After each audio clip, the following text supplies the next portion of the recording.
Hello guys, this is the ModelRR3102 back in a layout.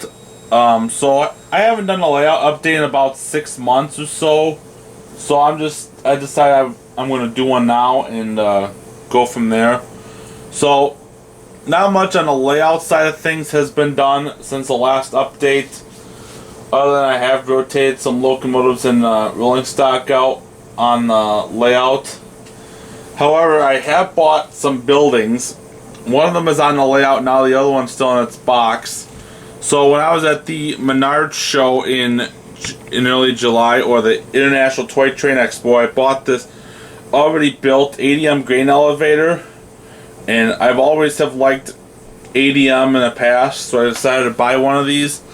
And then the other building I bought was a Menards locomotive maintenance shop. It's pre-lit and whatnot. You just have to plug it up and go from there. That's still in its box still. I have not opened it up, but this is the one of the buildings I did buy was this ADM grain elevator. And I've always have liked the grain aspect of railroading, and I've always have wanted to do something with grain on my layout, both currently and in the future. So that's why I got this ADM grain elevator. DCC wise, I have changed DCC systems. So for the last several years, I've been operating a Digitrax Zephyr Extra 3 amp DCC system. Well, as of this past June, I'd say, I have since upgraded to the ESU CabControl system. Now, this is the throttle that we use. It's the Mobile Control 2 throttle. Over here, that's the integrated control unit that's plugged in. It includes a USB adapter that you can plug in to charge your Mobile Control 2 throttle, along with plugins for your track and for your power supply. This is a 7 amp system, and it works extremely well with ESU products. Now, I have not tested out decoders that are non-ESU decoders, but I do know that these work best with ESU Loksound decoders and Lokpilot decoders, but I don't really have any Lokpilot decoders, I just have Loksound decoders. But anyways, I still have the Zephyr Extra system, and I'm only going to use that system now for mainline programming, especially for speed matching, since the only disadvantage about the cab control system is that you cannot program on the main. You have to do all your programming on a programming track or off-site, like a Lok programmer, which is what I usually do a lot nowadays, is go upstairs to my Lok programmer and just program whatever I need, which is also super convenient. But anyways, this is again the Mobile Control 2 throttle, and this is pretty much what I now use to run my trains, and it's really nice. So now on to some of the other aspects of the layout update. So a lot of things have changed, especially on the locomotive and rolling stock update since the last update. Back in February, I got 3 locomotives back from Arthur Bradley of Bradley DCC, including another locomotive I bought off him. Oh, and by the way, that cab control system I did buy secondhand from Arthur as well. So I'd like to thank Arthur for him selling his cab control system to me. I could have bought a brand new one like a month later, but I would have probably shelled out another $90 extra. So thanks again, Arthur. So the 3 units I got back from Arthur in February were the Tier 4 Gevos I sent down to him last year. All 3 of my ScaleTrains Tier 4s that I owned at the time, which included this BNSF unit on the left, along with the Canadian National version and a GECX Bluebird demo version as well. Those all came back with custom weathering LEDs, along with some horn upgrades, if you want to call it, to the locomotive. So here I want to use this BNSF locomotive here. He added a new horn and bell to the BNSF and CN versions, and I'm just going to show you what they sound like. So here's the horn.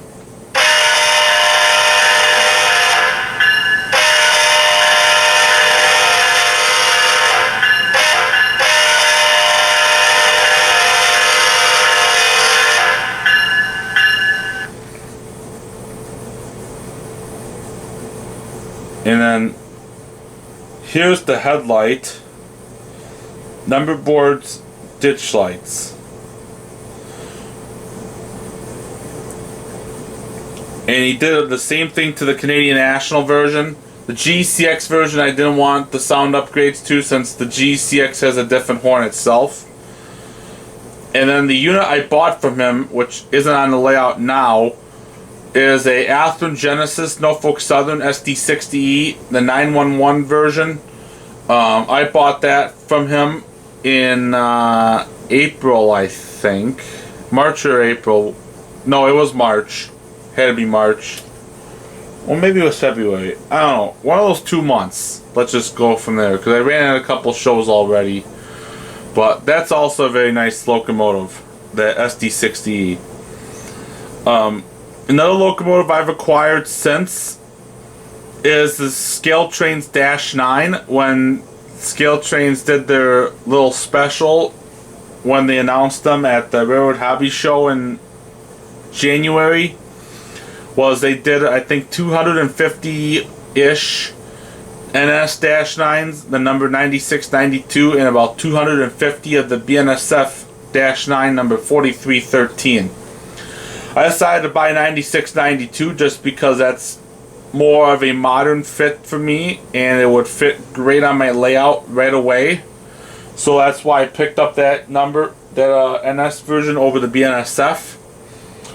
Now the Dash 9s are supposed to come out in about 3 weeks to the United States, and not only does that include Norfolk Southern, but that also includes BNSF, Santa Fe, and Union Pacific with the repaints, the red sill stripe.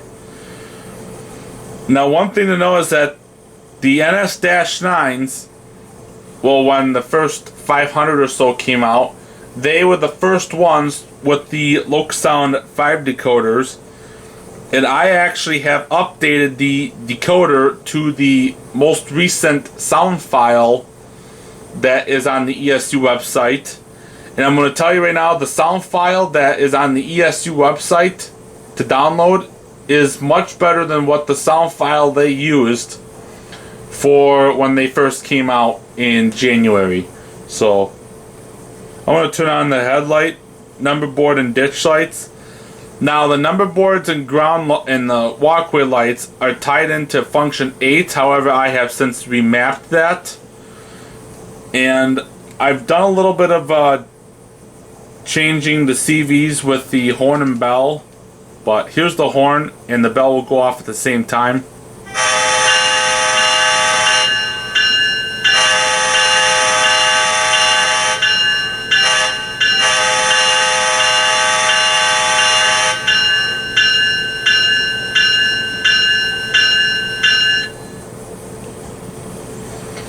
So that's the NS 9692. Just this past Friday, so that CSX 40-3, that I just got in May from a pre-order through ScaleTrains, but I also bought number 4042 through my local hobby shop on Friday for a very good price, and so that's in its box now, but it's number 4042, so now I have two of these CSX SD40-3s, and then I've also bought several new freight cars, and I've also sold some of my freight cars as well. But something to look forward to in the next few weeks is, again, I am going to be doing a review of the ScaleTrains Dash 9s, the BNSF and Santa Fe versions. Now you're going to ask me, why did I pre-order the Santa Fe version? Well, it's going to become a BNSF locomotive, and it's going to be a different number. Both these Dash 9s I have pre-ordered through ScaleTrains, the BNSF and Santa Fe versions. They're eventually going to get renumbered to something else, but I haven't decided what ones I'm going to do for that. Oh, by the way, before I move on, I'm going to do the horn and bell for the CSX SpongeBob Square Cab unit. So 0, 5, and 6. Now you probably can't see the lighting well from that angle, but you'll hear the horn and bell.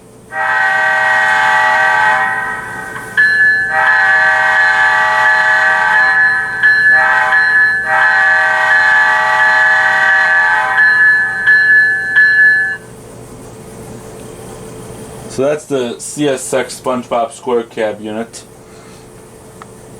So again, I am going to be doing a review of the ScaleTrains Dash 9s. And again, both units that I'm getting, they're both eventually going to get renumbered in the whole 9 yards. So that is that on the locomotive and rolling stock update. As some of you may or may not know, depending on if you know me on Facebook, the club I belong to, the Wapaka Area Model Railroaders Club, I have officially taken over as the Facebook page admin for the Wapaka Area Model Railroaders Club. When I first joined the club back in 2016, that was one of the first things that I wanted to at least try to get when I was joining the club, was get access to the Facebook page. And finally, after about 3 years of considering it and taking action, I'm now the admin of the Wapaka Area Model Railroaders Facebook page. And I'll put a link in the description to that page. And hopefully, if you have Facebook, please give it a like.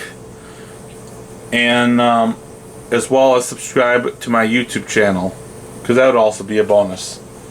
But anyways, and then a couple things to note is that our club is going to Marshfield, to the Marshfield, Wisconsin train show in 2 months. I'll probably have one of my ScaleTrains Dash 9 running that show, but don't quote me yet. And then in about 3 months from now, in the weekend before Thanksgiving, if any one of you guys lives out by Sioux Falls, South Dakota, and you're gonna go to the Sioux Falls train show in November at their fairgrounds, I believe, we are going to be at that show. I am going to be at that show, and I will also be running trains at that show. So if anyone of you guys or gals are going out to the Sioux Falls train show in November, I would highly suggest stopping over by the Wapaka Area Model Railroaders portable layout, because I will be there. So anyways, I am going to end this layout update. And before I end, just on Friday I bought this ScaleTrains container with the reefer container.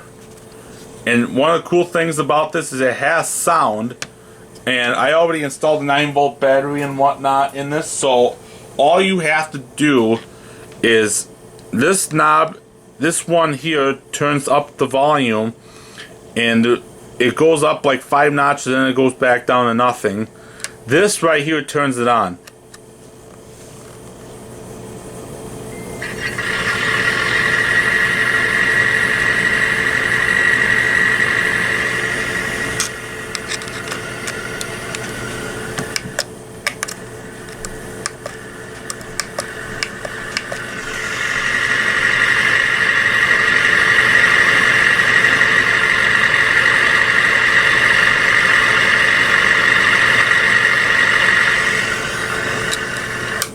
just gonna shut it off.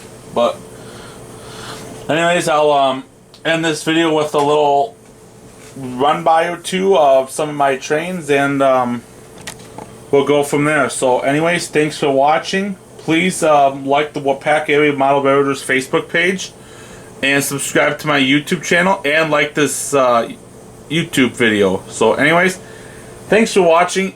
You all have a good rest of your